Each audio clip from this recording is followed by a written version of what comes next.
everyone is aware that we are recording this meeting. The recording has started. Let's see. It looks like we have most everyone here. I will give it one more minute so that we can make sure that we don't have to repeat anything twice for those who are participants on the call. As we wait, I hope that everyone is having a good time preparing for the holidays or participating in current holiday activities. Some of them last longer than others and start sooner than others.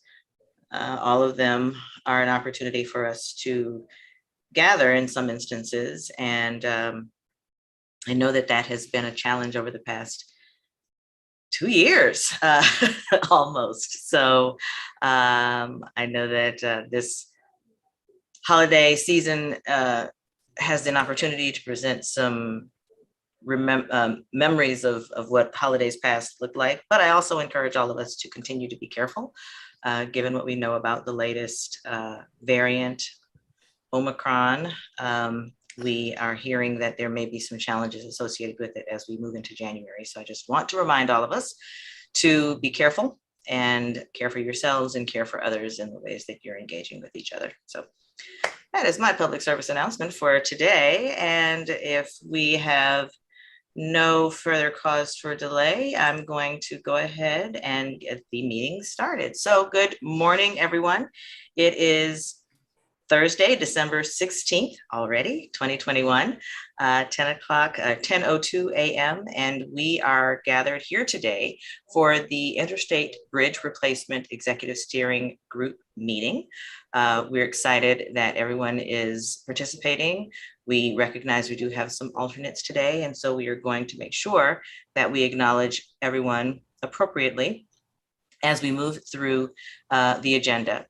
So if we could advance to the next slide, there are a few things that I need to share about how we are going to be presenting our meeting today. Please know that we do have closed captions and they're available in English and in Spanish.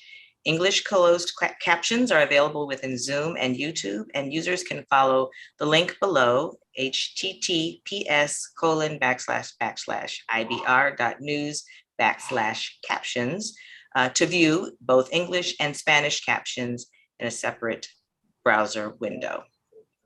To access the closed captions, you first look at the middle of your screen and you should see a menu of options. If you can't see the menu, hover your mouse over the bottom middle of the screen. Then click on CC icon and a separate window with captions will appear. Some participation tips for you. Number one, we'd like to thank you for joining us today. We encourage panelists when you're speaking to turn on your video. And if you're a participant in the meeting, we ask that you leave your video on for the entirety, unless of course you need to take a break. Please keep your audio on mute when you're not speaking. Before speaking, please state your name and affiliation to help attendees identify who is talking. And if you experience technical difficulties, please contact program staff at 360-329-6744. Please note also that should people have questions, instead of asking that you introduce yourselves, there may be instances when I will call on you and indicate your name and the organization with which you're affiliated. For public input, there will be an opportunity to provide brief public input later in the meeting today.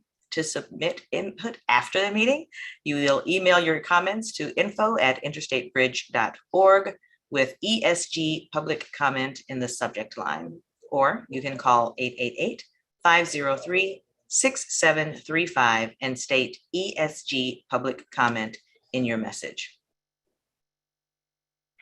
And so with no further ado, we are going to move into our introductions and brief updates from around the region. We will first start with our program administrator, Mr. Greg Johnson.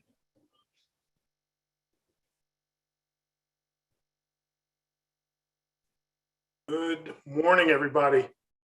So I just want to echo Millicent's wishes for everyone to have a very happy holiday period. And I want to thank you. This has been, this is our 13th month of meeting with the executive steering group.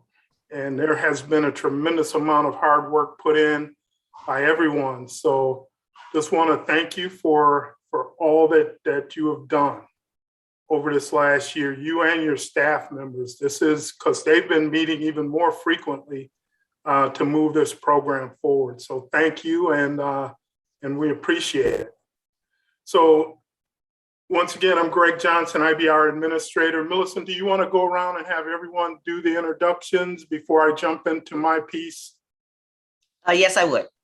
Okay. So we'll and this does not replace the opportunity for program partners to provide their regional updates, but we do want to make sure that we're introducing everyone on the call so that all of the participants know who is with us today. So we'll start with the Departments of Transportation. Secretary Millar. Good morning, Roger Millar, Secretary of Transportation for Washington State DOT. Fantastic, thank you. We'll move on to the Oregon Department of Transportation. Good morning, Chris Strickler, Oregon Department of Transportation. Good to see everybody. Good morning, Director Strickler. Now we'll move on to the cities, the jurisdictions. City of Portland. Good morning, all. Commissioner Joanne Hardesty, City of Portland. Good morning. And now we'll move on to the City of Vancouver. Good morning. Thank you for having us. We have a new chair for the Senate Transportation in the state of Washington. Chair Lias, L-I-I-A-S, will be down next Tuesday, December 21st, and we'll take them to the bridge so he can bounce on it. Fantastic. Don't break it. And then we'll move on to the ports, the Port of Portland. Good morning, Kristen Leonard with the Port of Portland. Thank you very much. And the Port of Vancouver. Good morning, Jack Berkman, Commissioner with the Port of Vancouver. Fantastic, thank you. Now we'll move on to our regional governments for Metro.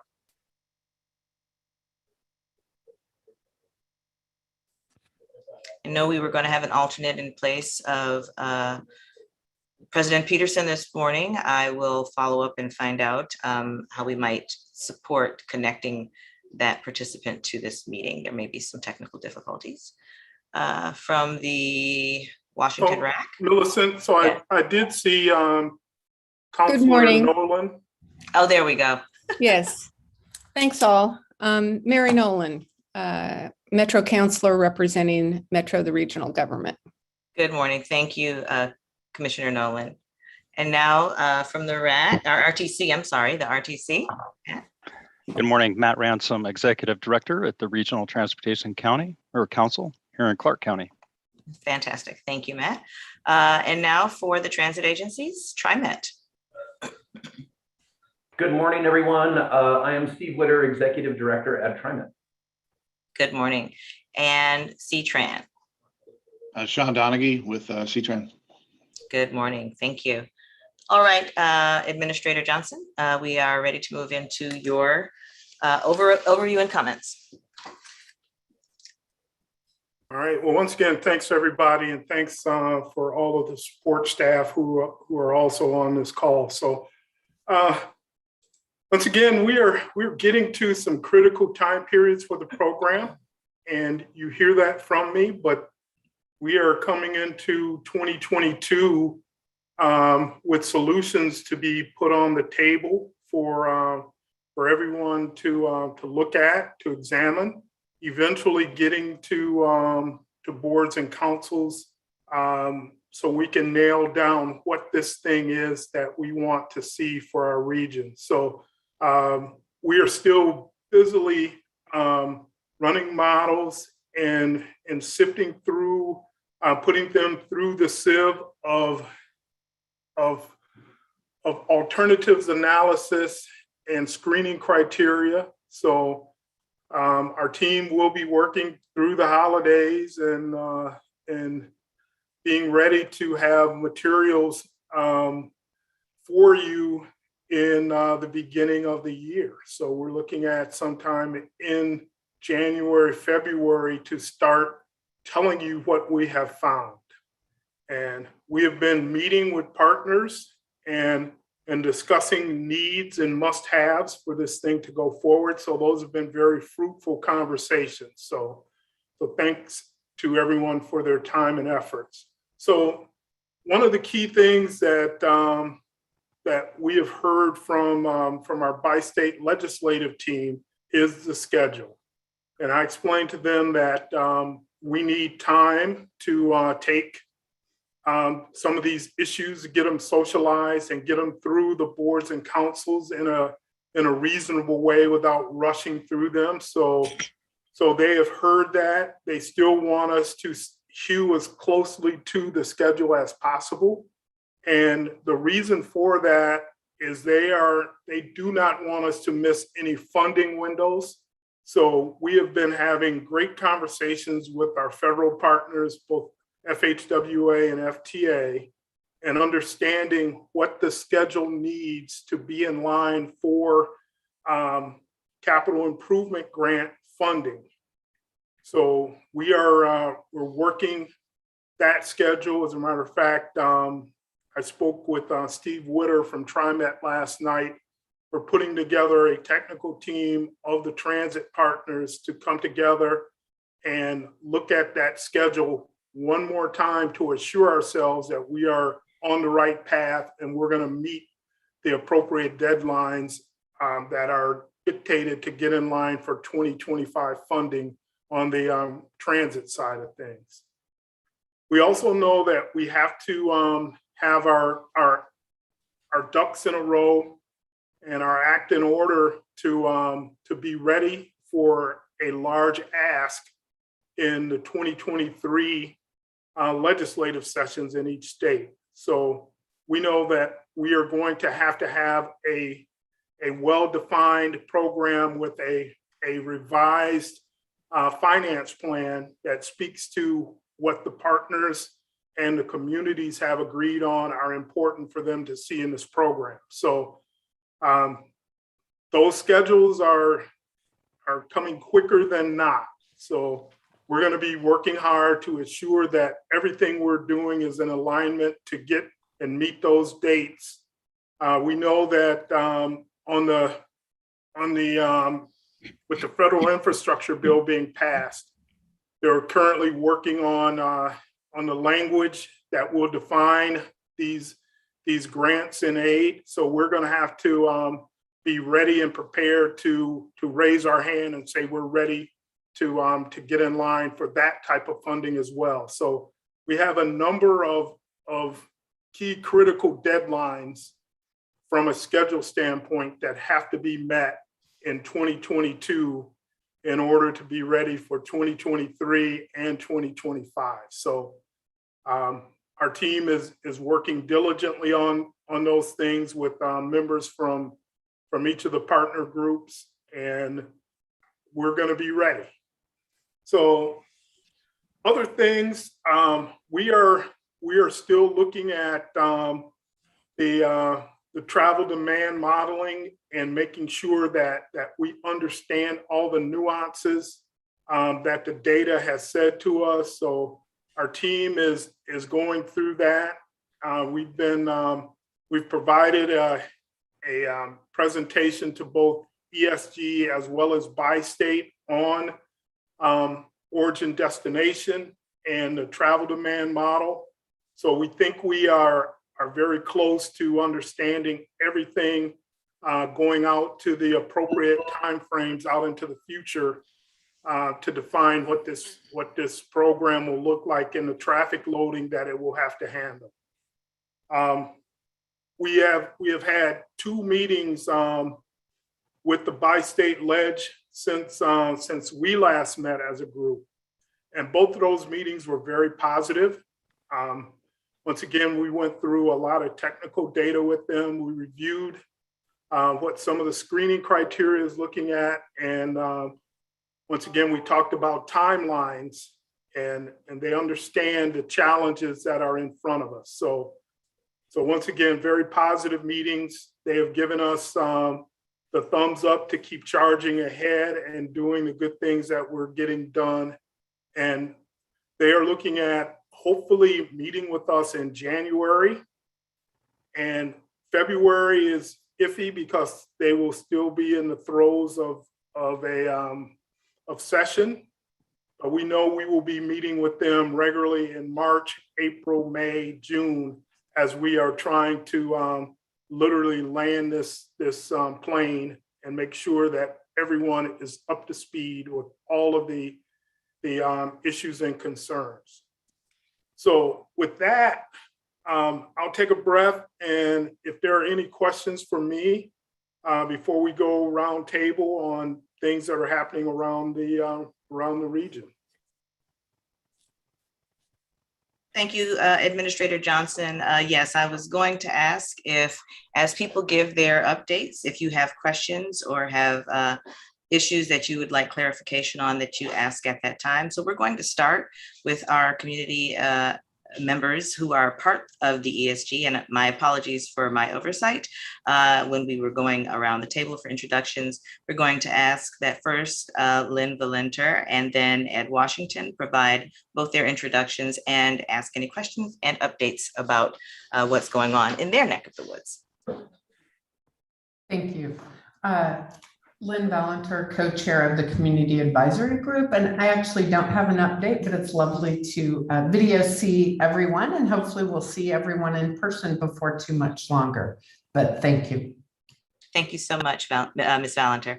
Mr. Washington. Yeah, Ed Washington, Oregon representative. I don't have any thing to offer.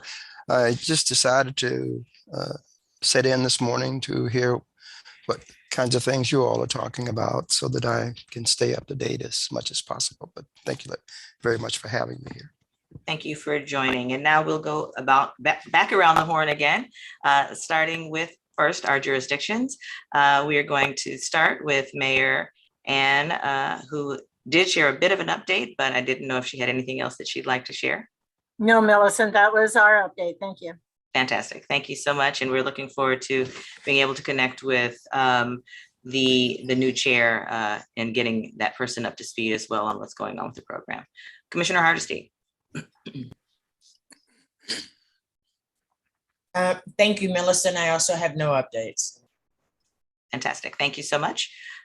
Secretary Millar.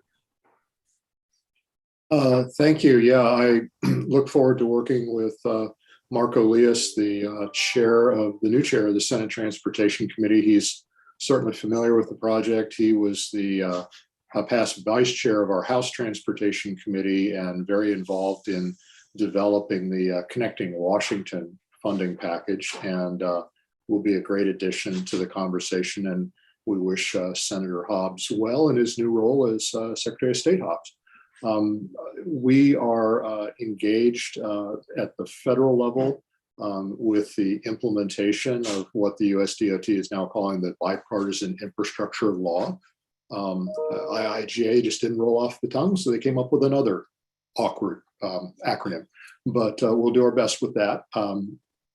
I chaired a conversation this morning with Stephanie Pollack from the Federal Highway Administration and representatives of the Secretary's Office, FRA and FTA, about how we implement the new law and when we implement the new law. It is, there's a lot there, but there's a lot of prep work that needs to be done.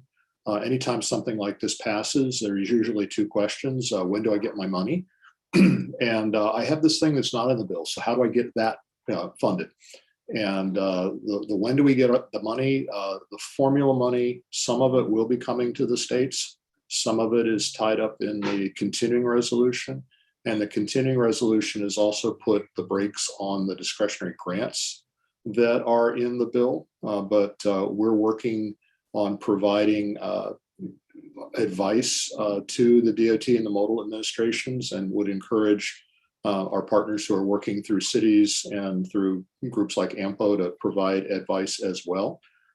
We anticipate that the existing discretionary grant programs, things like RAISE and Infra, we're liable to see funding opportunities next spring or summer, but some of the other ones, it could be months, if not years, before that money starts to flow. So just trying to give people a realistic view on the schedule. Money's coming in those discretionary grant programs. Money's coming in those formula programs. It's a great down payment by the Congress and the administration in addressing our needs, but there's a lot more that's going to be needed going forward. So thanks. Thank you, Secretary Millar. Director Strickler. Well, thank you for that, and thank you for calling on Roger first, because he gave the majority of the update that I would give on the IIJA, so that's perfect. Thank you, Roger. And somewhat related to this work that we're embarking on now, but really more related directly to the agency, I just wanted to put a plug out there that we are in the process of searching for a new Assistant Director for Social Equity, as well as a new Delivery and Operations Division Administrator. So it's an exciting time for us at ODOT. And if you know folks that are interested in playing a significant role in shaping the future of ODOT, those are two very important positions for us. And so please send in your names. That's it. Good to see everybody. Thank you so much, Director Strickler, and we'd be happy to help to share the postings for those positions with the networks that we have through this program. I think, as you've indicated, those are both pretty critical roles within the organization, so happy to help to support that however we might be able to do so. Now we'll move on to our regional governments, our regional bodies. Commissioner Nolan, do you have an update that you'd like to share? Good morning, Millicent, and thanks. For those of you who don't know me, I'm Mary Nolan, and I represent the district in Metro that contains all of the Oregon part of this project. So I represent the neighbors and businesses within the impact area and well beyond that. Metro is looking forward to our role early next month in the amendment to provide preliminary engineering funding. As far as questions for Mr. Johnson, you have already received quite a few, and we appreciate the diligence of your team and you personally in responding to those questions. There will probably be some more before January 6th when we vote on that, but we appreciate all the information, all the flexibility you've offered so far. Thanks. Thank you so much, Commissioner. You're very welcome.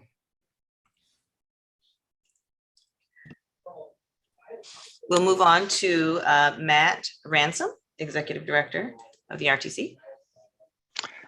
Yeah, just a quick update regarding our representation here.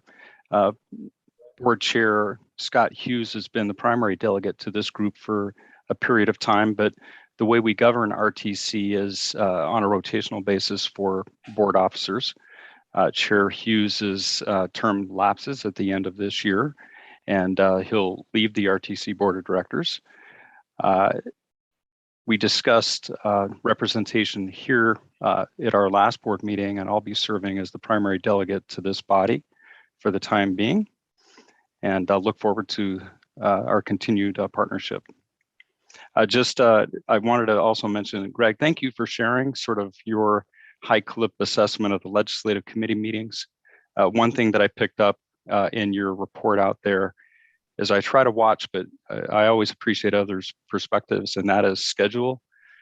I heard you say the legislative committee is highly attuned to schedule, and it's in a relationship with funding, which to me and the way I like to think about it and the way we like to talk about it as RTC board, we can do many things at once, or we have to do things in parallel. And that is, I think, as we're trying to narrow the prism here, funding, scoping, and so forth. And so I just appreciate you mentioning that. It's helpful to hear what our legislative partners are reporting and then your assessment of that. Thank you. Thank you, Executive Director Ransom. Now we'll move on to the transit agencies. From TriMet, Steve Witter. Again, good morning, everyone. And yes, encouraging news, Greg. Thank you. I guess the relevant update here would be our TriMet board met yesterday, and in advance of that meeting, there's a subcommittee called the Finance and Audit Committee.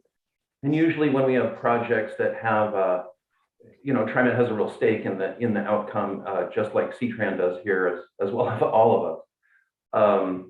but we start by briefing our Finance and Audit Committee. And so that went really well. Appreciate the project for providing and supporting on the briefing materials.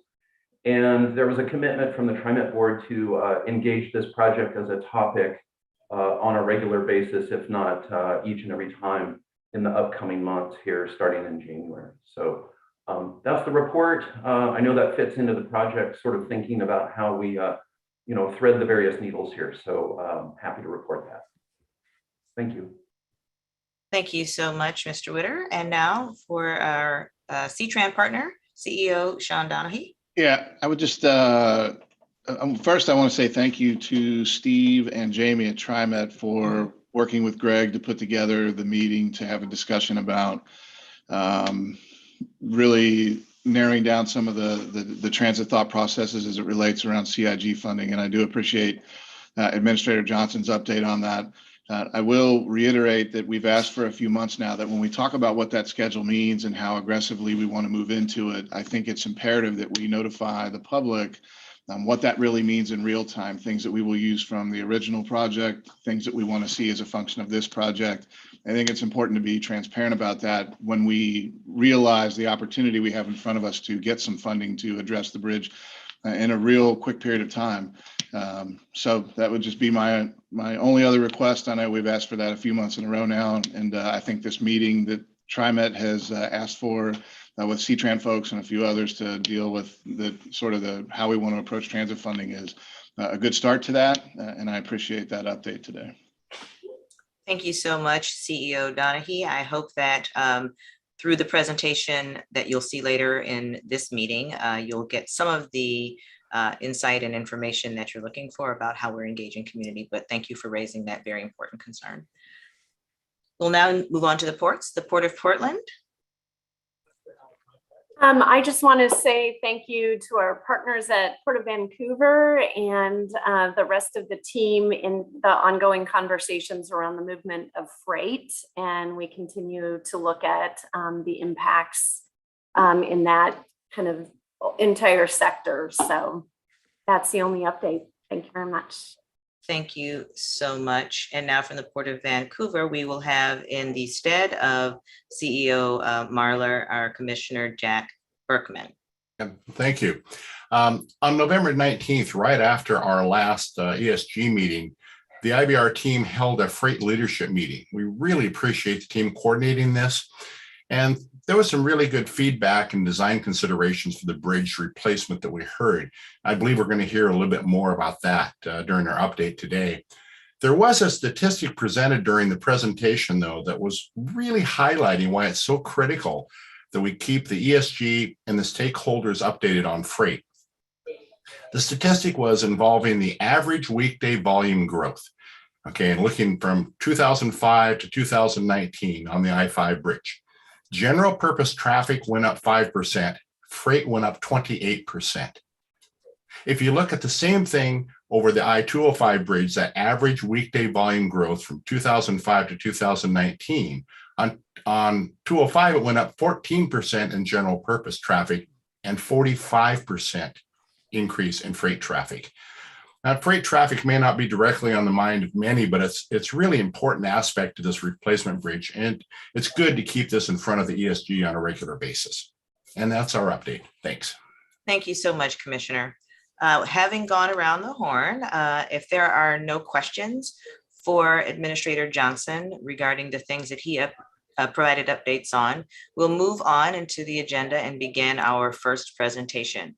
We'd like to thank John Willis, who is the program project manager, for sharing with us the opportunity to hear about the IBR solution, as well as the draft modified LPA and how those two things connect and how they may be different.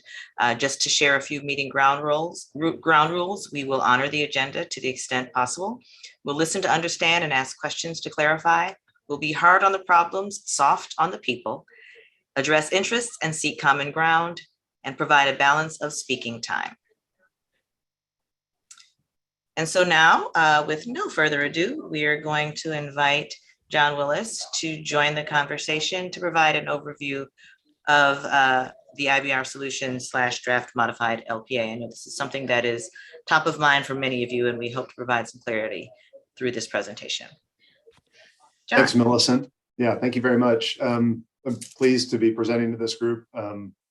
Here we are at the end of 2022, or 2021, excuse me, I'm already into next year, talking about how we are going to land a regional consensus on what we will take into upcoming phases of the project. So I've asked Chris Regan to join me in presenting a very high level overview of the IBR solution and draft modified LPA.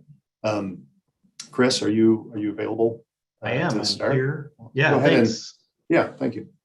That's Chris Regan, Environmental Manager for the Interstate Bridge Replacement Program. Wonderful to see you again, share the morning with you. What we want to do today is provide an update where we are developing those program components as we move forward. And so I'm going to be talking about the first bullet here, and then I'll hand it over to my colleague, John Willis, to talk about the next two. And as we jump into this, I want to provide some context. And we've had these conversations before, but I think it's important for our conversation today. So the Interstate Bridge Replacement Program will use a transparent, data-driven process along with input from our partner agencies, stakeholders, community members to inform the process that we're using to identify program components as we move forward into the next stages of our program delivery and environmental review process. Our target, our goal is to enter that process around spring of 2022. Part of that work is developing a set of components that defined by our program and our partners that are going to advance into further analysis. We refer to that in the past as IBR solution. It's also been referred to as modified locally preferred alternative. And we're going to be transitioning our discussion of the set of components to a modified locally preferred alternative. They're synonymous terms. That is the set of components that will advance into design and into our environmental process.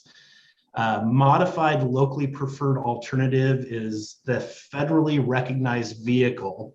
That's the clear term that is used to represent that set of components for further study as we move forward.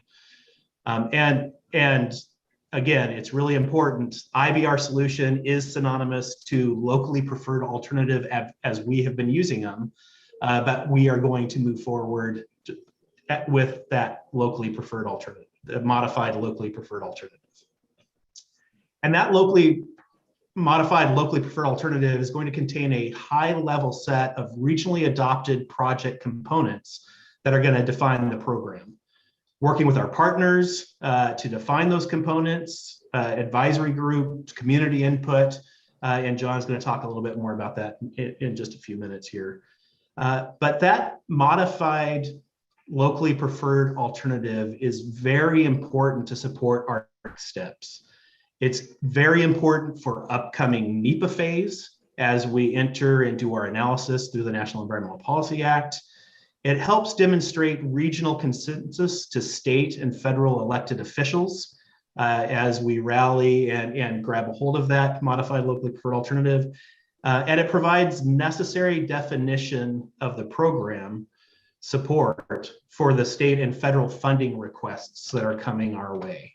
So that term, moving from IBR solution to modified locally preferred alternative, is going to set us up for those next steps.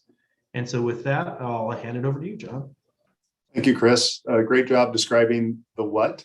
A little bit into the how as we talk about what's going into creating that regional consensus with the modified LPA. We'll start by talking about a group of technical recommendations. The program, in partnership with your staff, have developed a series of desired outcomes and screening criteria that we will use to evaluate changes that we've seen since the 2013 LPA. Those changes have been represented or have been acknowledged by creating a set of options to look at how we respond to those changes. The four main areas we've looked at to respond to those changes are the Hayden Island and Marine Drive interchanges, the river crossing alignment, North Vancouver interchanges, and transit. The recommendations or the review of those changes are being evaluated with a set of screening criteria and performance measures that are derived from the work we've all done with partners in the community over the last year, on starting with understanding the purpose and need and vision and values, and linking desired outcomes and screening criteria. So it's the work of all the partners that have gotten us to where we are here. I see there's a hand up. John, if I can jump in real quick, we're also looking at the demand in the corridor and what elements affect demand in the corridor. That was one of the requests that came from the partners for us to understand that and see if there's anything that modifies future demand for single occupancy vehicle trips in that corridor. So that will be part of the draft modified locally preferred alternative. We see a hand from Mayor Ann. Morning, thank you. You mentioned North Vancouver. Are you talking 39th Street? Are you talking 42nd? Are you talking Hazeldale? We are actually, we've referred to the area north of the bridge as the Vancouver interchanges. So I meant to say north of the river Vancouver interchanges, so not that far. So think of SR 500 inside the bridge influence area down to the river crossing. Right, yeah, we don't have a North Vancouver. Thank you, John. No, I have some notes here and I went right over the north of the river Vancouver interchanges, so I apologize for that. Okay. Yes, and so those technical recommendations that we've been developing, or those options that we've been developing, will be evaluated through the screening criteria. The transit options will also have a process based on a lot of performance criteria where we're looking very closely at operations, volumes, ridership, and the like. And so those combined together to create a non-political recommendation made by the IBR program team, which includes your staff, for all of the components listed and based on multiple inputs and expertise. I'll talk a little bit about how that will come together when I get to the timeline section. I also want to make note of the advisory group input. For the last year, we've had engagement from our advisory groups in developing, again, the desired outcomes and screening criteria, as well as the design options for considerations. A good example would be the equity advisory group developing the screening criteria, providing input on screening criteria specifically for equity, as well as the equity advisory group and the community advisory group providing input on the options development as we've rolled out our options last month. That information has made its way back into the team and is informing how we are responding to those changes, both the physical, the contextual changes, and the policy changes that have happened since 2013. We have a lot of community input that we've gathered. In two major points of note are the community input that came last spring that informed the work that we've done to date. There's also community input that was gathered as recently just a few weeks ago through a fall engagement process. It's one of the many inputs into our decision-making process. That community survey data will be shared with the program and technical teams tomorrow on December 17th. The survey closed on the 10th and will be considered as the team is screening and analyzing these options. The initial findings will also be shared publicly in January to the advisory group and the executive steering group. The data that we've gotten from the community is both quantitative and qualitative, all of it part of the input that we're using in addition to all the data-driven technical input. And finally, we have a series of partner review and recommendation input that are part of the decision-making. So your staff, working with the staff level group and the project management group, have been working to define what options will be reviewed, how they'll be reviewed, and as the all of this occurs between January and April, as the data analysis comes in, community feedback and advisory group and technical recommendations are considered. It is a very iterative process as we get to a modified LPA. In addition to all of the 8 partners represented here, we have other stakeholders that are providing input on these early stages of the program, including the tribes and regulatory agencies. All of that input is put into what we have been calling a regional conversation that will allow us to take the steps necessary to get to the modified LPA. I'll pause and see if there's any questions. I don't know if there are, but I'll go into the timeline after waiting a second here. Are there any questions? We'll give you a few seconds to find your raising hand emoji or to take yourselves off of mute. Okay, John, I don't see any. Okay. So how will all of this come together? We have developed a timeline that is responsive to a lot of needs, including getting all of the modeling work. Some of our first modeling work is being completed by December 23rd, for example, on some of the pieces. Some of it won't be until the spring. So we are going to be evaluating those individual project components as the work, the technical and community input is coming together. These recommendations that we're making on the components will be done with all of the partner agencies. We have heard the feedback. We understand that we want to look at a holistic program. However, we think it's important to also take a look at the components and see how they're performing in the program. And by looking at these components, it does not imply that we're looking in isolation, but rather taking this into several pieces and parts. By the spring of 2022, we expect to have most of our modeling done, assuming no new modeling requests. That's something we have to take and understand how we can be responsive to that to provide the answers you're looking for your constituents. We will be spending time starting next week. Actually, some of this has started for some of our partners, doing the programming for the boards, councils, and commissions to have those conversations elevate up the decision-making. And for this program, we need to have an endorsement of this modified LPA no later than June of 2022. And that's leading up to that process. We are going to continue to do community engagement.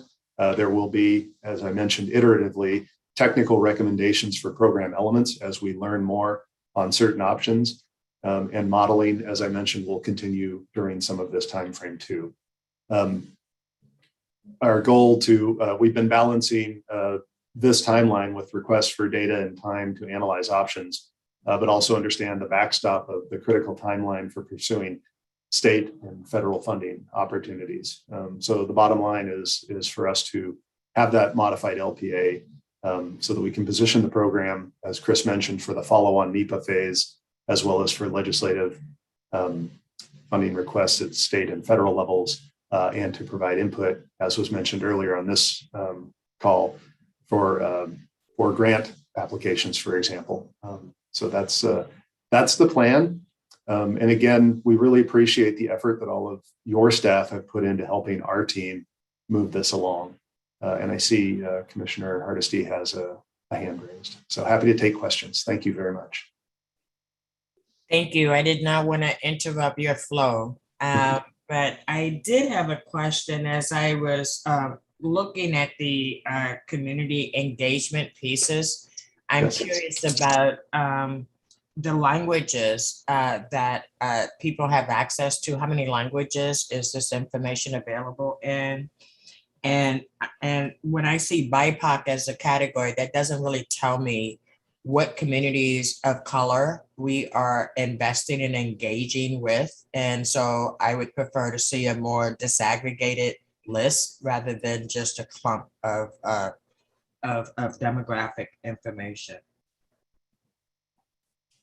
So just wanted to share that as my kind of initial thinking. And I really appreciate it's clear that that we've been really listening deeply to the conversations about community and all the stakeholders who have a stake in us doing this project, not just well, but right. So thank you for that. That's all. Thank you. Okay, we will get that list of the languages and the communities that have been part of our outreach. We know we have to use a lot of different venues to get the feedback. So John, if I can jump in, we have done most of our information in 12 different languages. So we are touching a lot of different communities, African American community, Hispanic community, the native, the tribal communities in this region and statewide. We are reaching into the Russian/Slavic communities in both Portland and Vancouver. The blind and hard of hearing communities are also a part of the outreach. So there is a vast variety of folks that we are seeking to touch and get their input and providing accommodations. So if you are have limited sight, we have readers for some of our community outreach. So there's no glossing over that part of the community. So a lot of different efforts going forward. We'll get a comprehensive list of what we're doing and how we're doing it to you at our January meeting. Excellent. I just want to say that's going to help a whole lot, right? As we tell the story about the birth of this project, that's going to help a lot to really center the conversation, because there's a lot of noise, but at the end of the day, clearly we're doing good work, and we just aren't sharing it as broadly as I think would be helpful. So thank you.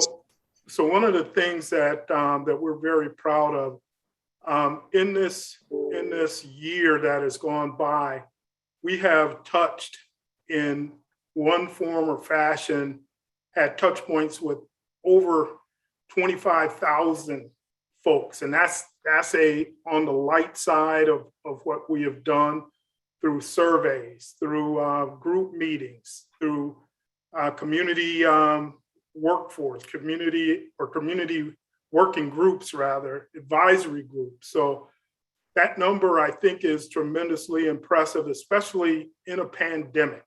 So we think we are casting a very wide net to touch a lot of folks who have something to say about this program. Thank you, Commissioner Hardesty. Thank you, Administrator Johnson. I see another hand, Commissioner Nolan. Thanks. Two questions.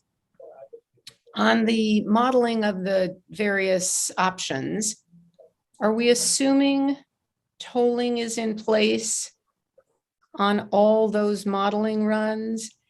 And if so, or in whatever modeling runs that do assume tolling, are we assuming value pricing tolling? Are we assuming congestion pricing? I'd like some information about that. And then I have another quick question. Yes, the model that we are running, which is the regional model that we're running our analysis in, includes a variable rate toll for the bridge crossing. The congestion management tolling that's being proposed south of the river is not included in the current model. And somebody on the team can correct me if I have that wrong. And so we are looking at variable rate tolling and the impact of that on both for all the performance evaluation we're looking at on the project, including vehicle travel, transit ridership. That's all going into that analysis. Did I answer the question on tolling? Pretty close. Thank you. Okay. You're welcome. I appreciate that. But variable tolling, I assume, influences time of day traffic and may address some of the concerns that the port raised about freight in terms of encouraging a broader distribution of that freight traffic so as to increase average speeds. Yes, the tolling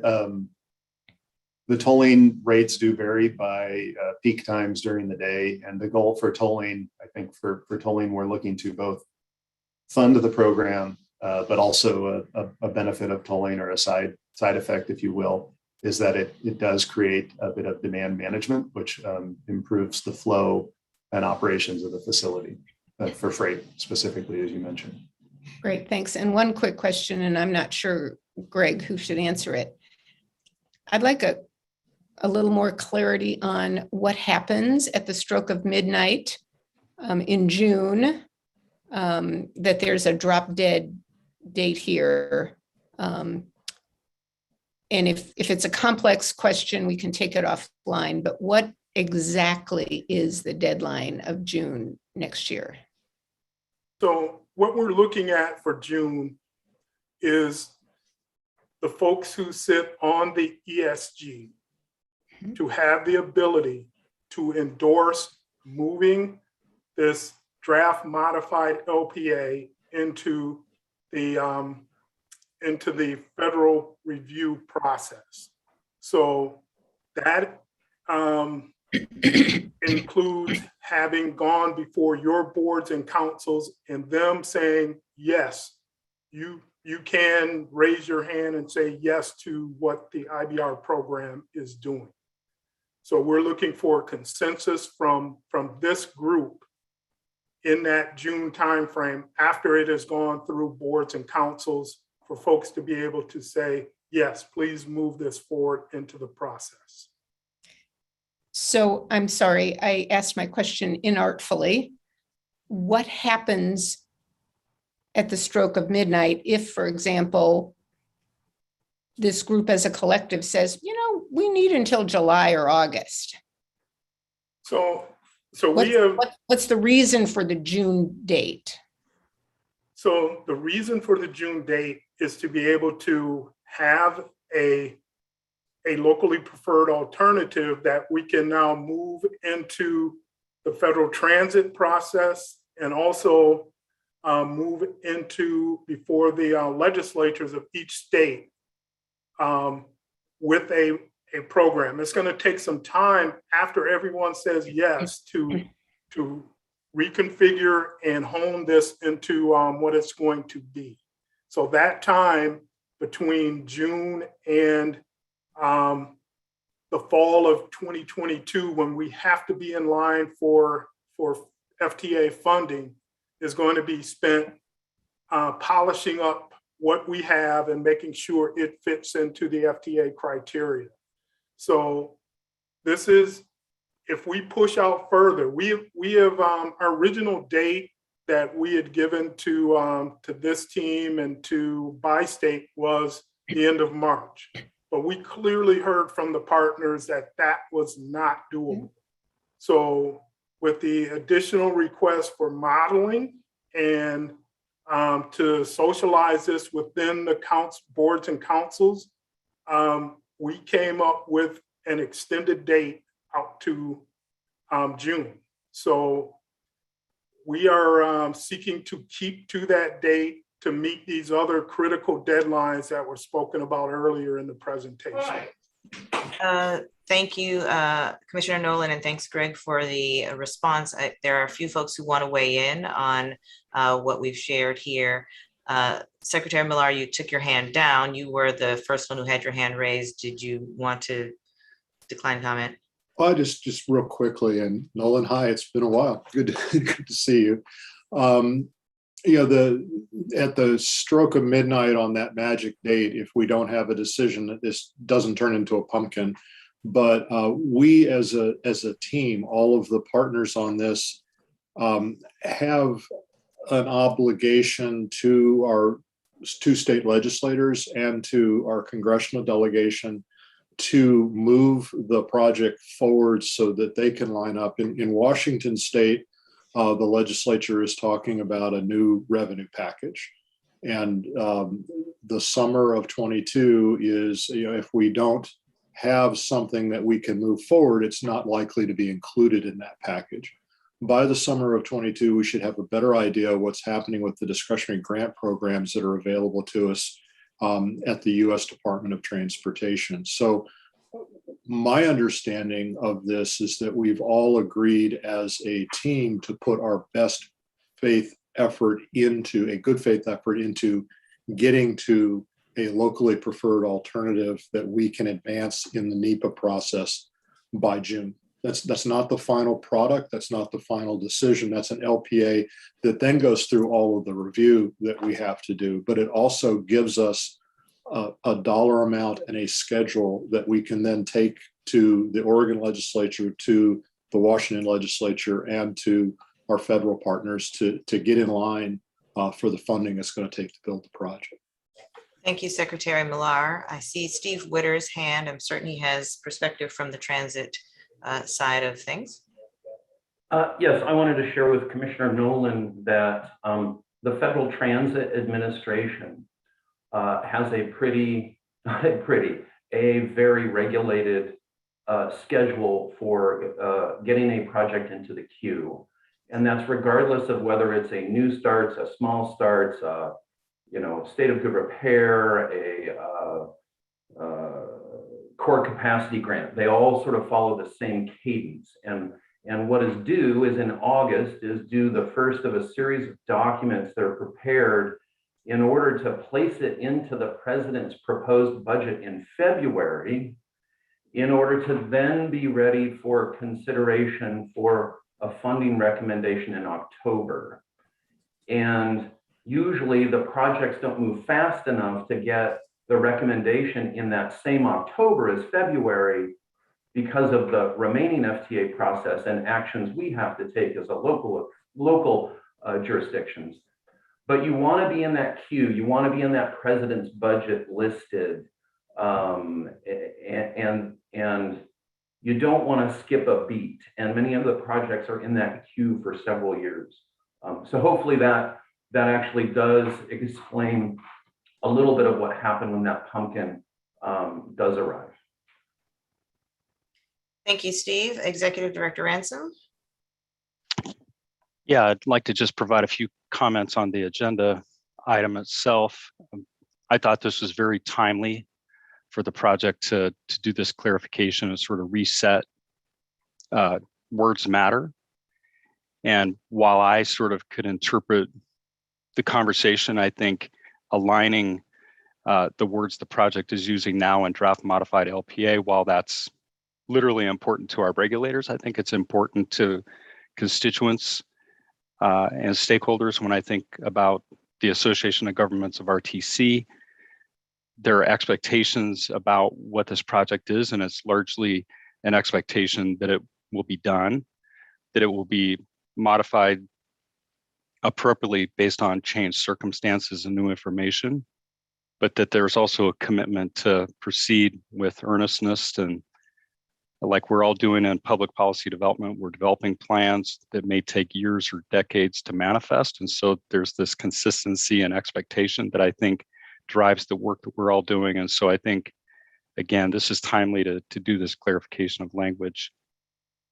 And I agree with this. And I think our stakeholders would understand it more clearly when we move into our spring discussions about what is the task in front of us. The task is largely to create a new project, but it's not probably entirely new. It's likely to be modified based on previous work. And I'll try to use that kind of framing when the RTC board and other stakeholders that I interact with receive my message. Thank you, Matt. Are there any additional questions? Does anyone need further clarification on what was shared? Thank you so much for your time and attention to this agenda item. We do believe it was important and believe it was important to make sure that we get that clarification out there for people to both ponder, to consider, to evaluate, and to use to inform how you're engaging around the project in your individual spaces and places. So thank you, John and Chris, for sharing both your time and your expertise on the matter.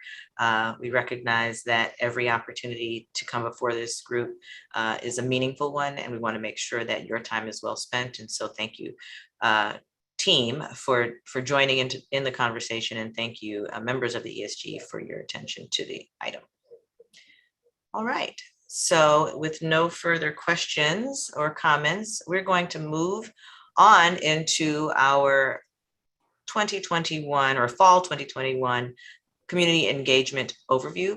Please note that there will be a more exhaustive presentation provided in the coming months, probably even in January, about the activities of the community engagement team.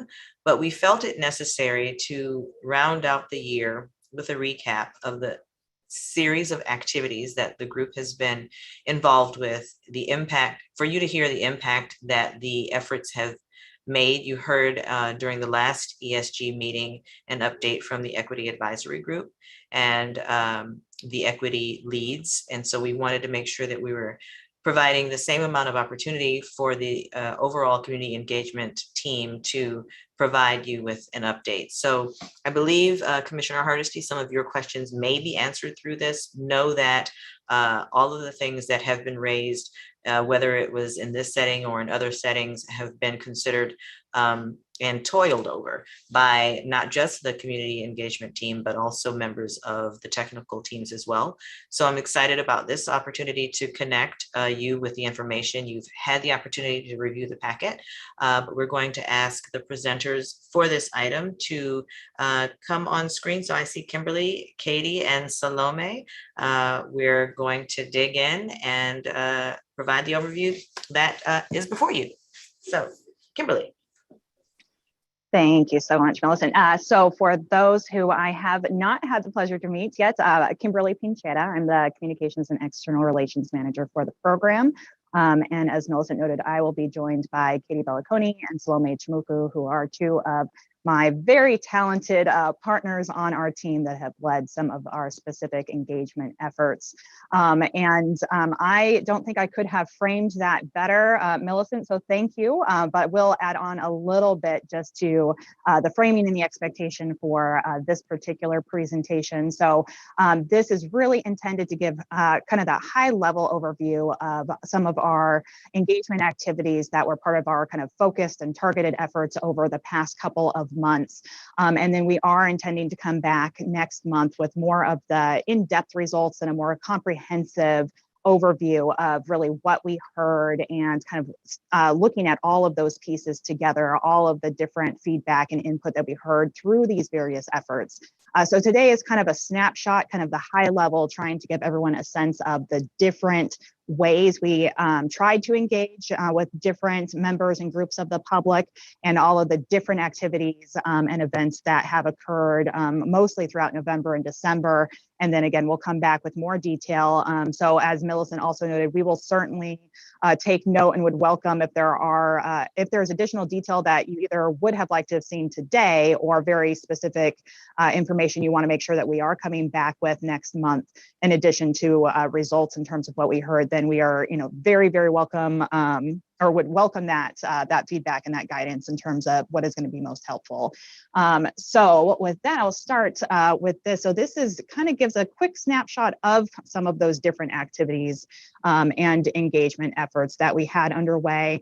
Obviously our online community survey got a lot of attention, which was fantastic. And that is one of the primary ways that we were able to collect some of that quantitative feedback that's a little bit easier to kind of parcel out in terms of percentages of responses and how people are responding to specific questions. So that survey just closed at midnight on Friday of last week. So the team is just starting to dig into the results of that survey. And that is something we will come back to you with at our next presentation. But as John and Chris noted, we will also be sharing those results with our technical teams, including, technical staff from your agencies to be considered as additional conversations are happening on the screening and modeling and everything else to make sure that community feedback is being taken into consideration at the same time as some of the other data and information that is being considered. So just a couple notes I want to make. So the online community survey was paired with our online open house. So this was similar to what we did during our spring engagement. So the online open house is really intended to give people information out and a better understanding of The process itself, where we are in the process, this online open house is really focused on the preliminary list of design options that were being considered. And again, kind of what that process looks like, how is the team, how is the program kind of moving forward to identify the IBR solution and what that looks like, so that the community more broadly has that understanding of how are decisions being made, what is it that we are trying to decide upon and that we're asking input on during this particular phase and this window of engagement. And that was really driving people to the online community survey, again, to ask a series of questions and give particular and specific input on that. Since we had the question about languages, I was looking up my notes as Greg jumped in. So I can list that here, but we will also make sure that we include it on the slides for the next presentation. It will also be in our community engagement report. But specific to the survey, it was available, as noted here on the slide, in 11 languages. I'll note our entire website is available in 8 languages. So automatically you can translate the entire web page and any information on there. And that includes Somali, Spanish, Chinese, both simplified and traditional, Russian, Ukrainian, Korean, and Japanese. So that translated over to the online open house, because the online open house is a page on our website, is automatically available in those languages as well. And then I'd say in addition to that, we did add some additional languages for both the survey as well as for some of our listening sessions. And that was at the request of working with some of our community-based organizations and some of the specific requests we were receiving for additional languages. So for the survey, we also had it available in Arabic, Vietnamese, and Romanian. And then for some of the listening sessions, we also had those, the slides, the materials, and translation available in Chuukese, Arabic, Romanian, and Thai. So again, we'll that's a lot, but since we got that question, wanted to at least offer that information here, and we will make sure to detail that out. So I would say, again, we're not going to dig into the results today for the survey, but just wanted to note, we were very proud. We got nearly 9,500 responses to the survey. So in comparison, we had a little over 9,100 in the spring. So that is an incredible level of engagement. And we were very, very pleased to see that level of interest from the public, and that continued, I should say just that continued interest as well. But also to see that level of response obviously shows that, the community is really watching this program and paying attention and wants to weigh in, wants to be engaged. So in addition to kind of those pieces, those more, fairly traditional routes for engagement, we also had a series of events and other avenues to try to reach people in different ways and also reach different audiences. So we'll outline each of these events and kind of meetings that are on the right in a little bit more detail in the rest of the slides, but we hosted a series of community briefings, listening sessions, community working groups, press conferences directed towards youth journalists, as well as already was mentioned at the top of the meeting, freight workshop. So next slide, please. So this is really trying to identify kind of the range of ways we tried to get the word out. So again, this is similar to our spring engagement period, where we did a very targeted push while the survey was live and the online open house was live and those other events were occurring, to really try to get the word out that an engagement opportunity was happening and that we wanted to hear from the public. And so we really tried to use a range of different tools and different tactics to reach people where they are. And so that included a range of, print, digital, radio, earned advertisements or earned media, and, range of different ways to try to get the word out. So one thing that we have found is that social media has been very effective for us on the program. So we've continued to expand the different platforms and accounts that we're using on social media. A lot of that has been informed by some very talented interns, we had over the summer and the fall that have helped us find ways to better connect with youth. And so we have continued to expand the different ways we're using social media. And we did find, I'll note on the survey, that the vast majority of respondents indicated that they had heard about the survey through social media. So we are continuing to see our engagement in general go up through our social media platforms, but we're also seeing that direct translation back to engagement through that. So we did also, similar to the spring, use a variety of print and digital advertising in local publications. Also really trying to be intentional about spreading that out through some of the wider, larger publications, but also some publications that were more focused on equity priority communities and rural communities. So not just looking at solely those largest publications, but really looking at a variety of publications to get the word out. And we also found our radio advertising to be effective, during the spring. So we did continue radio advertising in both English and Spanish. We also did direct mailers, recognizing that not everyone gets their information from online sources. So we did send out direct mail postcards to homes and businesses in the most immediate area surrounding the program area. And a new tactic we used this time was putting out transit ads with both of our partners at CTRAN and TriMet, really trying to be a very proactive and directly reach transit users to encourage transit users to engage in our efforts as well. And we are at over 6,700 subscribers on our e-newsletter right now. So we do send out a monthly notification e-newsletter through our distribution, but we also send out additional notifications, prompting people to take the survey and that these engagement opportunities were happening. So that's another way we're reaching a fairly broad audience directly through the program that way. And then we are also working directly with our community-based organizations. So directly reached out to over 400 CBOs during this engagement period. And we'll outline this piece a little bit when Salome covers some of her slides, but a new effort that we recently undertook was our mini grants with some of our CBO partners and co-hosting events with them to directly reach their membership and some of those audiences that we as a program might not necessarily have a direct connection with. And there was also no new layer during this effort that was added, which was direct canvassing to businesses and community organizations that serve members of the public within the program area to help get the word out. Next slide, please. And this obviously does not do justice to the efforts underway at the Community Advisory Group. But since there was a comprehensive update on the equity work, including the Equity Advisory Group at the last meeting, wanted to at least make sure we are acknowledging that the conversations with the Community Advisory Group have been continuing and ongoing and really starting to dig into a lot of this meaty detail, like the preliminary design options, the transit data, the work plan and schedule, the desired outcomes and screening criteria. So those conversations have been ongoing. The CAG did meet twice in November and December.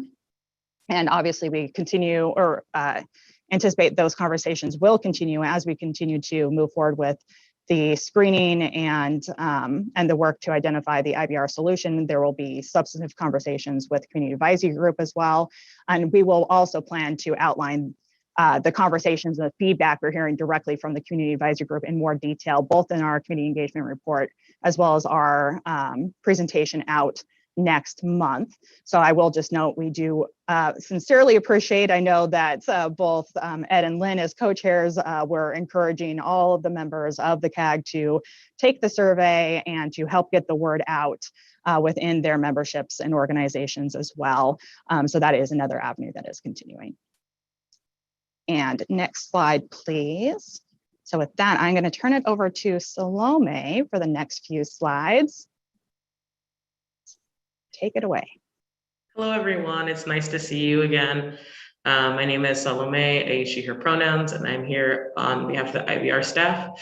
So we had 4 virtual community briefings in November. The purpose was to share program information and ensure that our participants understood the design options and allow for some meaningful engagement with the online open house. And this is because we recognize that the online open house is a lot of information to kind of, for one person to sift through. So we thought to do the community briefings as a way to guide people through that open house information. It also gives the opportunity to give a program update and participate with interactive Q&A within the sessions and do some audience participation questions. For the 4 virtual briefings that we had in November for the larger community, we had a total of 91 participants. And some of the things that we heard during those sessions were participants cared most about our transit options, number of lanes, and where on and off ramps are located. The other was an interest in discussing design details not determined yet. And some of that might have been a conversation around placement of guardrails, bridge deck height for bicycles, and things of that nature. Another was concerns around potential impacts to residences, businesses, neighborhoods, and the environment. And the other thing that we heard a lot was an interest in discussing details around the cost of funding, and that included tolling, and specifically how we were going to design tolling. And so those were some of the questions that we heard in our larger community briefings. Next slide, please.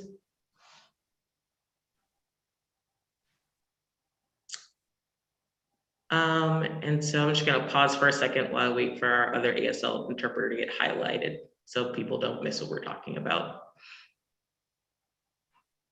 So this slide, we're going to talk about our community-specific listening sessions. In this slide, we are talking about our specific sessions that were for our equity priority communities that were separate from our community briefings. So we had a series of 4 of those listening sessions held in November. We co-hosted them with 10 community-based organizations that we awarded miniature grants to. And the purpose was to share program information design options with these communities and solicit feedback, but in an affinity space. For those who are unfamiliar with that term, it means sharing space or a focus group with people who are from similar backgrounds or identities as yourself. We heard multiple things from these different groups. One of the things that we heard a lot was concerns around how tolling will be implemented equitably. Another thing we heard a lot were youth concern around the environment impacts. We heard a desire for accessible, dependable transit options, specifically making more options available. The overall need for accessible and digestible information from the program, as well as wanting more time and affinity sessions. So with our community-specific listening sessions, we actually went over each meeting with folks still wanting to engage, still wanting to ask questions. So one of the things they asked for was just more time. We had 4 specific ones. Our first one was a multilingual session, which had 94 participants, a Black, Indigenous, and People of Color session that had about 74, a People Living with Disability session that had 26, and a Youth and Lower Income session that had 157 participants. Keep in mind, these numbers may change as we noticed that a lot of these community members were sharing screens with each other. And so we're trying to make sure that we track down every person that was on a screen and watching and participating. Next slide, please. We had 2 youth press conferences as well. One focused on our high school youth and another focused on our college youth. This was advertised to high school and college journalists, as well as media outlets and students themselves. Part of the intentional effort was to proactively engage youth as a part of the conversation as we work toward design. We at the program felt it was really important to engage youth in this conversation, seeing as we want this bridge to serve future generations. Some of the questions that we heard centered around the following topics: jobs, construction, tolls, equity and active transportation concerns, environmental and climate concerns. And so with that being said, I'll pass it over to Katie Belliconi, who's going to talk about our community working groups.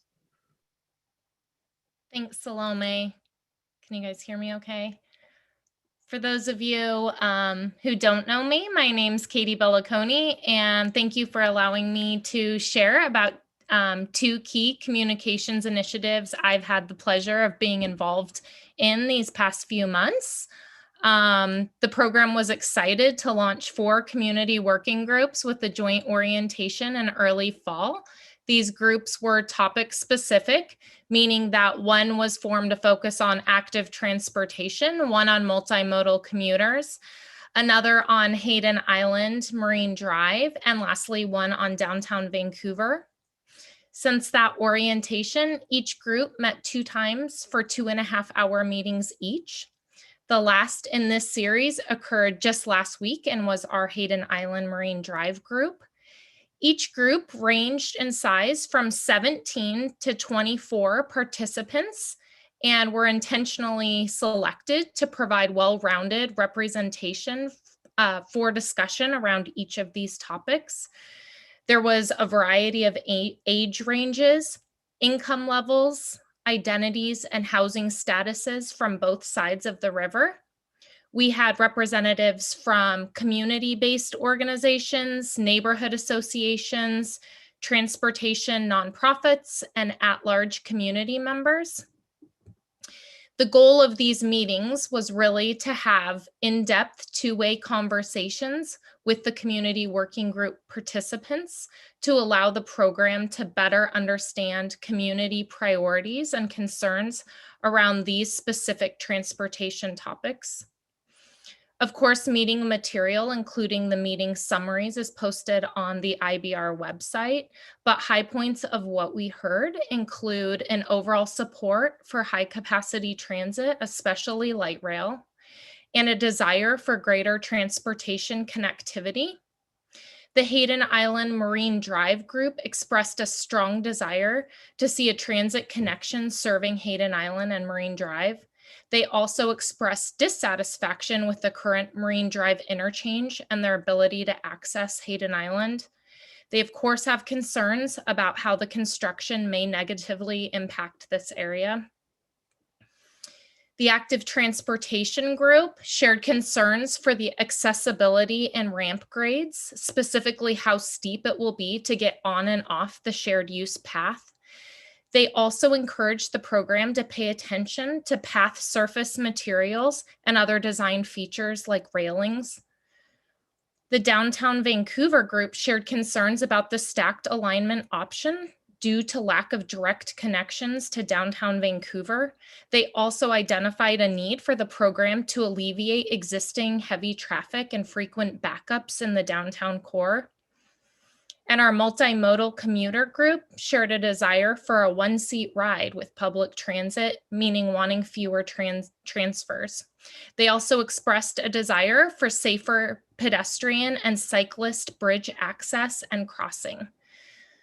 The intention of forming these groups was to hold these initial focus group style meetings to gather feedback during this phase of program planning, including the ability to have the participants provide feedback on the current design options. That objective has been successfully met, and we do not currently have future meetings scheduled. However, as the program planning evolves, we will likely reconvene these groups to ask for additional feedback.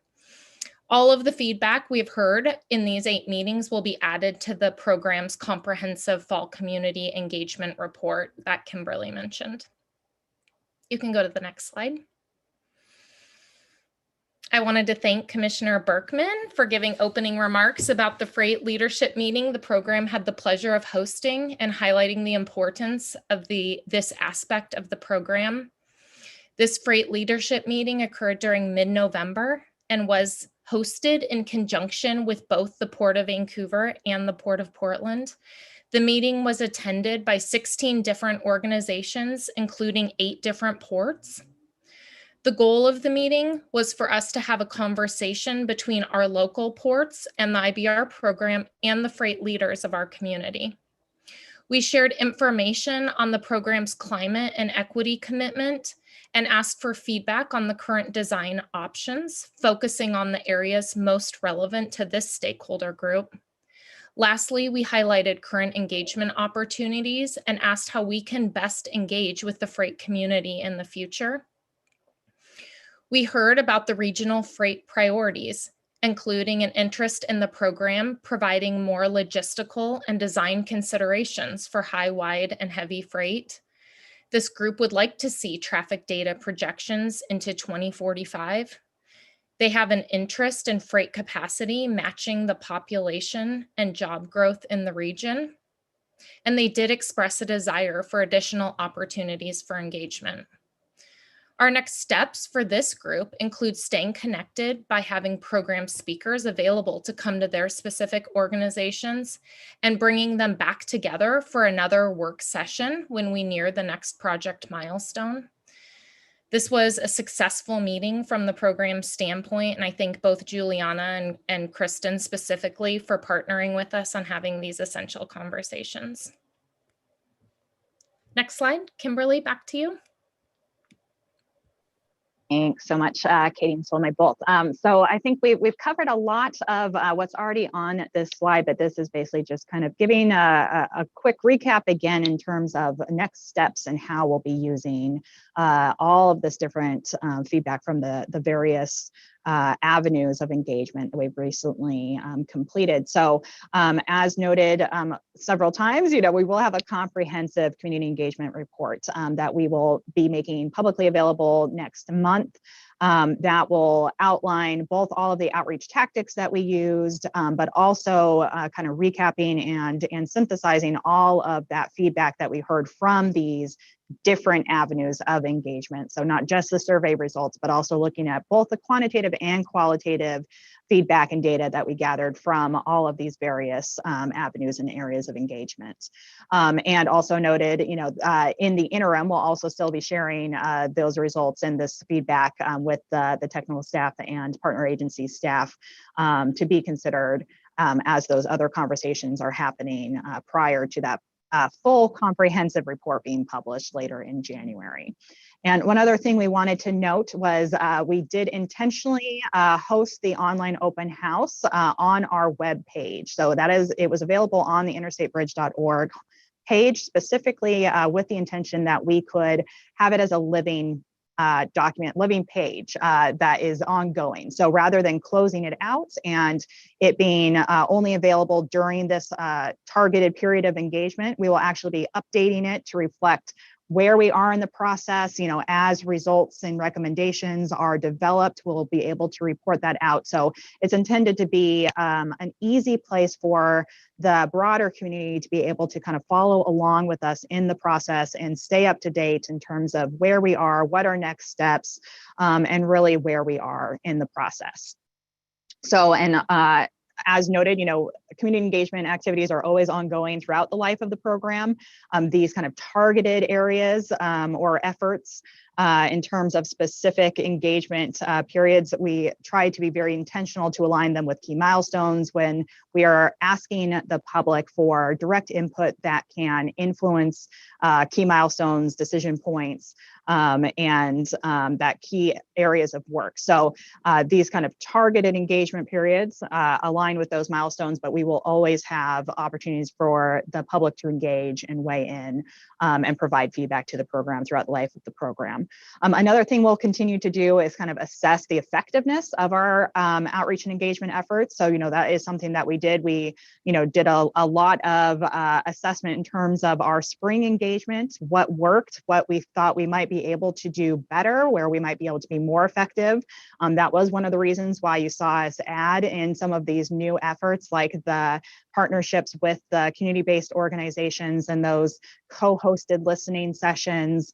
One thing I neglected to mention with the survey is that we had also received feedback during the spring engagement that the platform that we used wasn't as accessible as we wanted to see it be with screen readers and other accessibility software. So we did an intentional partnership with a panel including one of our EAG members, but to do a panel of testers, that had a variety of lived experience with blindness, partial blindness, or who are deafblind, and also use a range of accessibility software, like different types of screen readers, screen magnifiers, and Braille technology, to try to make sure that we were making our survey as accessible as possible. And part of that included switching platforms. So we used a different platform for the survey this time around, and also tried to incorporate all the feedback that we heard during the screen testing to make sure it was as accessible as possible. I'll say that, you know, our initial feedback is that there's still room for improvement. And so we'll continue to look at those efforts as a team. You know, we're very committed to making sure every opportunity is as accessible and inclusive as possible. And so that is something that is a constant effort, right, to make sure that we're being as effective as we can be and looking at ways to continue to improve upon those efforts. So with that, I think I will close out. If there are any questions, again, if there is any specific detail we either didn't cover that you would like to see in the presentation next month, or if there's any questions that we can clarify, would certainly welcome. Thank you so much, Kimberly, Katie, and Salome. Really demonstrating that a tremendous amount of work has gone into ensuring that the community is connected and engaged. At this point, we are going to ask if there are any questions or comments from the members of the ESG.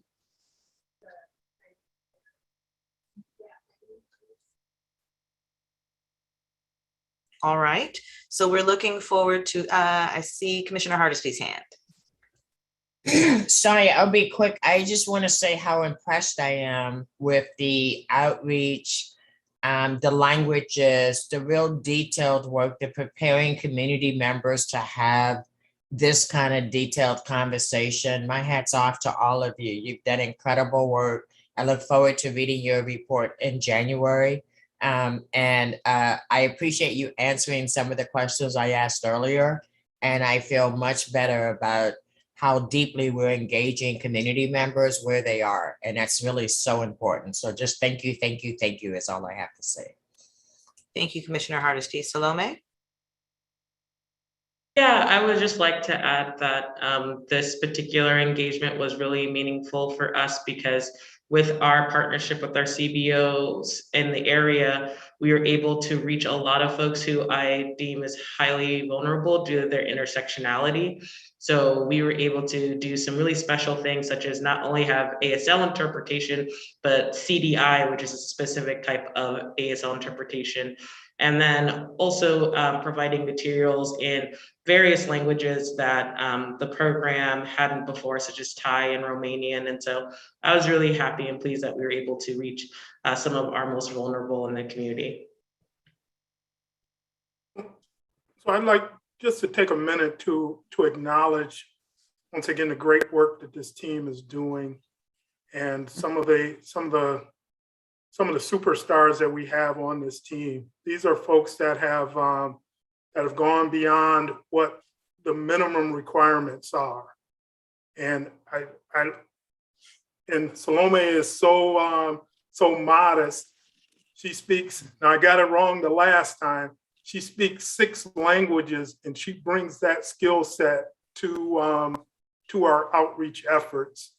And her work in the youth community has just been tremendously outstanding. Along with our other team members, this has been just, I think, one of the highlights of what we've done with this program.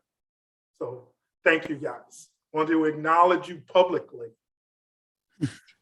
Thank you, Administrator Johnson.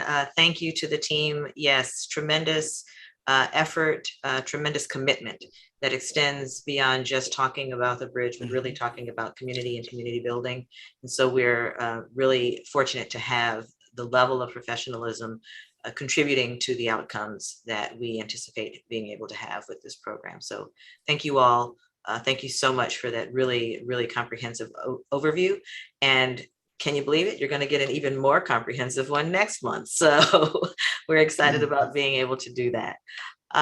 So if we have no other questions or comments, we're going to move on to our public comment section of the meeting. So this is the opportunity for public comment. I'm going to read the comment instructions. To make a verbal comment, if you've been joined by Zoom, you will click raise hand. If you've joined by phone, you'll press *9 to raise your hand. The facilitator, I, will call on participants and you'll receive an unmute request. Please accept it. If you are commenting by phone, dial *6 to unmute. Please provide your name and affiliation, and attendees will be allocated up to 2 minutes for public comment, depending on the number of commenters, up to a total of 10 minutes. If we run out of time and you've not had the chance to speak, you can still provide comments after the meeting. Additional instructions: to submit comments after the meeting, please fill out the comments form on the program website or email comments to info@interstatebridge.org with ESG Public Comment in the subject line. Alternatively, you can call 888-503-6735 and state ESG Public Comment in your message. All written comments must be received prior to 48 hours in advance of each upcoming meeting in order to be distributed to ESG members. Comments received after that point will be distributed to members in advance of their next meeting. All comments are posted on the IBR website. And so now we will confirm, we will now move into the public comment. I see 3 hands raised. The first hand that I see is Kim or Brent. Can you give me the cue as to who's first? Yeah, it'd be Joseph Courtwright. All right, Mr. Courtwright. Hi, for the record, Joe Courtwright. I'm an economist in Portland. I run City Observatory, an urban policy think tank. I'm also a member of No More Freeways. And I just want to address a very specific issue, which is the failure of the project to produce any new traffic projections and the epic planning blunder of saying that you will know what the size and design of the bridge is, and also pulling out alternatives without having prepared new and accurate and updated traffic forecasts. The traffic forecasts contained in the FEIS have data from 2005. That's more than 15 years old. Now, a lot has been made about the need to deal with changed circumstances. This project has not gone back and looked to see whether those forecasts, based on 15-year-old data, are even accurate. But the point is, we need to have current and accurate forecasts that tell us exactly how many vehicles are likely to travel in this corridor. Also, we know from the first iteration of the CRC that those forecasts were deeply flawed because the models used to produce the forecast did not address the impact of tolling on traffic levels. Studies done by ODOT and WashDOT after the FEIS was adopted showed that tolling the I-5 bridges would cause traffic on the I-5 bridges to drop by half, which would produce the need for actually no increase in capacity. So until you prepare actual forecasts, which are now not scheduled to be done until the second or third or fourth quarter of this year, i.e. after you're asking people to make the design and go ahead decision, is a tragic mistake and is clearly a violation of both FHWA guidelines and NEPA guidelines, and is likely to lead to a legal challenge to this project. Thank you. Thank you so much, Mr. Courtwright. Our next public comment. It would be Bob Ortblad. Okay. Thank you. I'm Bob Ortblad, a Washington resident. I'm 50 years a civil engineer. I'd like to, will all the committee members that have read my public comment for this meeting kind of raise their hand? Let me make sure that people are reading my comments. Anybody? Thank you. Saw a couple hands, appreciate it. It's not too late for the IRB to change course. British Columbia had a bridge designed. It was all set to build a bridge across the Fraser River. They hired a immersed tunnel consultant and changed their mind. They are now building a tunnel underneath the Fraser River. The same thing happened in Denmark. Denmark had a bridge designed, 11-mile bridge between Denmark and Germany. It was all designed, ready to go. They hired an immersed tunnel consultants and changed their minds. They are now building the largest construction project in Europe, 11-mile immersed tunnel between Denmark and Germany. We should do the same. Unfortunately, the IBR has spent $26 million manufacturing public acceptance of 3 bridge alternatives, 2 of them the old CRC designs and 1 new stack alignment, which is basically bizarre and impossible to build. The best I-5 option is an immersed tunnel. However, it has been disqualified by a misleading IBR report. This report needs to be retracted. My letter calling for its retraction in the Clark County Today, I posted on Twitter. It's had 700 views. So again, please read my public comments. I think we need to have at least a 4th option. The 3 bridge options are steep and just 1960s design. Thank you very much. Appreciate it. Thank you so much, Mr. Ortblad. Our 3rd public comment is from Mr. Malcolm Hodge. Hi, my name is Malcolm Hodge. I'm a community business banker, been in the Portland metro region for about 25 years. In my opinion, an I-5 replacement bridge over the Columbia River is critically important. Were it to be unavailable for an extended period of time, traffic in a region would become unacceptably bad and the region's economic vitality would suffer. The impact on area businesses, the economic engine for the metro region would be significant. Staffing and employee retention would be much more difficult. Recruiting new employees and companies to the region would be challenging if crossing the Columbia River is limited to I-205 or going way up the gorge or downriver. I've worked as a small business banker for a long time and believe that basic levels of service must be provided to our employers so they can thrive. And crossing the Columbia River on I-5 is, in my opinion, a non-negotiable service the region needs to provide. I know we are moving towards a transportation future that will be weaned off fossil fuels, and I support that, but single occupancy electric vehicles or hybrid vehicles, delivery vans and trucks will remain as primary modes of transportation, and we need to recognize this reality and replace the I-5 bridge. Thanks very much. Thank you, Mr. Hodge. Are there any additional public comments?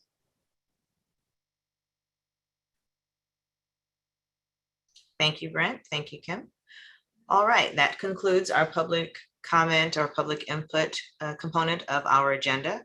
Now we're prepared to move into confirming our next steps and talking about the topics for our next meeting. And then we'll do a brief summary of what we've heard here today. Matt Ransom from the RTC, I see your hand raised before we move on. Yeah, I apologize to the group. I wanted to go back to the community engagement. Sure. If I might. Okay, thank you. First off, comprehensive body of work. I look forward to seeing the report, and my compliments to the team. Very, very impressive. I was trying to organize my thoughts, so I sort of have it partially organized. If the project hasn't done this, I would encourage the project to look at this opportunity. When I think about a focus group, I guess a cohort, I'm thinking specifically about people within our region, maybe even nationally, that are doing economic development. And within that sort of specialty, I'm talking about our people here regionally that are doing recruiting trips, looking at inbound recruiting opportunities. I think it's important for us to understand how other people perceive us, notably their perceptions of our economy, their perceptions of our infrastructure, their perceptions of all the attributes that make this a great place. But specific to the economy and that cohort of specialists, they hear things about others' view of our infrastructure that might be insightful, and thinking about just the prosperity of this region in the future. I think that's an important data point. I've heard anecdotal impressions over time about people's reactions to our need for investment, but I think it's important to source that. And if there's an opportunity for that kind of a focus group specific to recruitment, economic development, and growing our economy and job base, I think that's a key area that we should investigate. Thanks. So Millicent, if I can jump in on that Yes. Comment, we received a request to create a business working group for area businesses that want to make their voices heard on this issue. And so, Matt, what you have outlined is a great example of some of the information that could be gleaned from such a group. So we're looking into the possibility of this creation, because there are some voices that want to be heard in this discussion, and so far have not had a structured way to do it. So thank you for that comment. Thank you, Administrator Johnson. Salome, I see your hand is raised. Yeah, one of the things that was really great about our equity priority specific listening sessions is that with our CBO partners, we had a lot of folks who were interested in just very much so that. One of the things that I can tell you for certain is that with the Somali American Council of Oregon, they had young students who were in school for architecture, design, and other things like that attend these sessions. We've had business owners in our Russian speaking listening sessions. And so I think that they are represented within our equity priority groups. And I think it'd be really great to bring them together for a focus on them, especially because these are small business owners. These are our DBE businesses. And I think that moving forward, it would be great to be able to have them come also into a space like that. So we make sure that we're getting that perspective also locally, because there is a desire that we heard in our high school youth conference, college, and in those to want to know what jobs are coming on the pipeline to this construction project and how to get people involved in them now. And so that way they are ready by the time that we are needing them. Thank you, Salome. Commissioner Hardesty, and then Kimberly. I just wanted to support Salome. I think businesses have a lot of ways to have input, and I would be concerned about putting a group together that may feel like they have outside influence on the outcome of this project. I think the outreach team is really doing a good job of really engaging in ways that we've never seen on a major transportation project like this. And I would not like us to repeat mistakes of the past, where special interests had much more ability to shape the outcome than we want to see on this particular project. So I think business voices are important. I think the freight community's voice is important, but I don't think their voices should be outsized to the people who will need to operate within this new systems that we're creating. Thank you, Commissioner Hardesty. So if I can comment on that real quick, we are not giving any one voice an outsized influence on the program. We're listening to every voice that wants to have a say in this. So it is not a matter of someone pushing us in a direction. We're listening to every voice we hear and consider it of equal importance. So I appreciate that, but at the end of the day, everybody's not going to get what they want. And so again, if we're not expanding it so that other people think they have ownership of the decision making, which I believe is this executive committee, right? We want people to feed in, but I also want to be really clear. If you have 500 opinions, if you have 500 people weigh in, you have 500 different opinions, at some point we're going to have to willow it down. And as an executive committee, make a decision about how we move forward. So there's one thing to have a voice, but decision-making is this body's responsibility. Yep. Thank you, Commissioner Hardesty and Administrator Johnson. Kimberly, did you still need to share a comment? Just very briefly, I was just going to note and really appreciate that piece of the conversation. So thank you, Commissioner Hardesty. But I was actually pulling back a little bit. Just one thing I wanted to note, while we tried to be relatively comprehensive in outlining our engagement efforts, there's a lot that's also happening that wasn't reflected in the presentation today. So I can't count the number of presentations and briefings Greg has given, to other organizations throughout the region, including business organizations, other CBOs, and other activities. So I just wanted to note that wasn't necessarily reflected, but there are certainly a lot of other outreach activities happening to try to stay connected to other organizations throughout the community as well. Thank you so much. Any additional comments or questions regarding the last agenda item, which was the community outreach overview? Any additional questions or concerns about the first agenda item, which was about the IBR solution / draft modified LPA? Awesome. So with no questions or comments, we're going to move on to ensuring that we're ready for next month's meeting. Now, I will acknowledge publicly that we recognize that the next meeting will be both full, but also will closely follow 2 major holidays and will be in advance of a third one. So we want to make sure that we're measuring our approach to introducing information, that we're not overloading the agenda so that we aren't able to have fruitful discussion, and that we're giving the team the time to provide you the information that's critical to inform your decision making.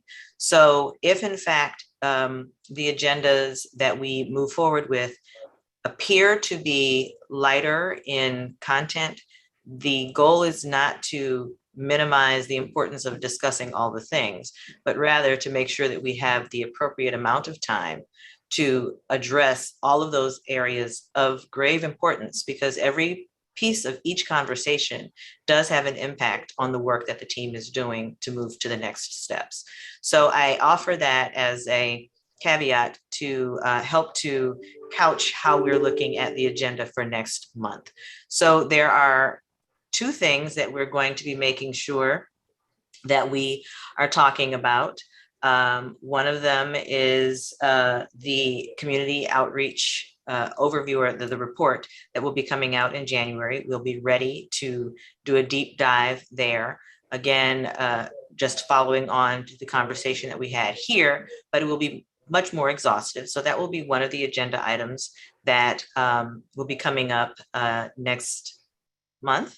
A second one will be and you can move on from this slide, Kim. The next thing will be that we are going to talk about the fiscal impact assessment that has been done. We recognize that it's important for there to be clarity about what we believe the impacts of the bridge will be to the community that's going to be impacted by it. And so we have information to share with you to help to inform the way that you engage around the project, specific to how it will benefit communities, whether that's residents, businesses, each of the jurisdictions. All of those things we recognize to be important. We also want to make sure that we're sharing the information comprehensively and doing so cumulatively as relates to the ways that we're introducing new information. So those are the 2 major topics that we will be discussing at the next meeting. Please note that the agenda may grow a bit based on the work of the team over the next couple of weeks. We may find that we'll need to add items to the agenda in advance of having next month's meeting, but that I am not aware of in this moment. So I just want to share that as we continue to think about the things that are most important and the timing of sharing that information and the opportunity for you to digest and review the information, we want to make sure that you know that it may change a bit, but we will not do so under any cloak of secrecy, but rather we'll share that as the information becomes available. We also will make sure that we provide for each of you within no less than a week from the scheduled meeting, the full packet of information that will help to inform the conversation so that you're able to review with your teams and your staffs. You're able to come to the meeting prepared with questions and concerns that you might have about what we're going to be sharing. So those are the two major topics that we have. Are there questions about that? Okay. I think we might be doing something groundbreaking here. It is 11:55. And, you know, not that 5 minutes is a lot of the time, but, you know, just like any other win, a win is a win. I don't care if it's 1 point or 50 points. So it looks like we're going to have the opportunity to close out this meeting a couple of minutes early. Again, want to thank all of the participants to today's conversation. Want to wish all of you a set of happy holidays. There are a number of them that are going on over the course of the next several weeks. And we also pray that you will be safe over the course of the next several weeks. We look forward to seeing you at our next meeting. And if no further questions or comments, we're going to adjourn at 11:55 a.m. on December 16th, 2021. Thank you all so much. It's been a pleasure. Looking forward to seeing you next month, if not before. Take care. Bye-bye.